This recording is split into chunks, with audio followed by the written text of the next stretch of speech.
Hi, good afternoon to everybody. I'm Katrina Manzala, financial negotiator po sa SP Madrid. Almost 10 years na po ako dito sa Madrid. Unang-una, talaga mahirap kasi hindi ko alam kung sasalta ako doon, basta magtatawag lang ako.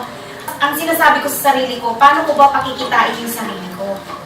Way back 2008, malaking pagbabago pagdating ngayong taon na to, 2018. Sa lahat ng nangyayari sa Madrid, halos nandun ako na lumaki yung office, nadagdagan ng units dun sa Herrera, tapos first time ulit na nagkaroon ng branch sa Pangasinan.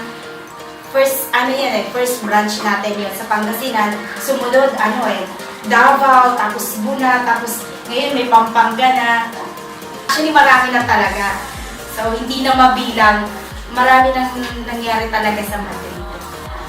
Yung pagdidisiplina sa sarili mo, number one yun Kasi kung hindi ka tatagal sa trabaho ito, kung hindi mo ididisiplina yung sarili mo Saka, yung nagmamanage sa'yo, yung may-ari ng company, talagang hindi lang employee ka, kundi para kang pamilya ka nila.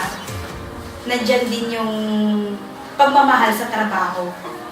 Kasi ang opisina, ang company, kung ano yung binibigay sa'yo, dapat i-accept mo at dapat pangalagaan mo.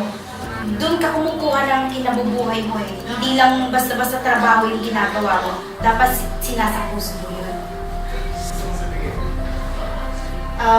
Si SP Madrid para sa akin, nagbibigay ng trabaho sa akin para maibigay ko yung pangangailangan ng pamilya ko. Mahal ko si Madrid dahil si Madrid, siya yung tumutulong sa akin.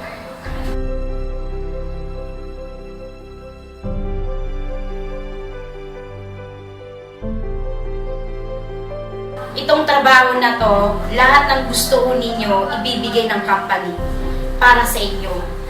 Hindi lang para sa'yo, hindi lang para sa akin, kundi para sa pamilya mo rin. Happy 10 years anniversary, SP Madrid!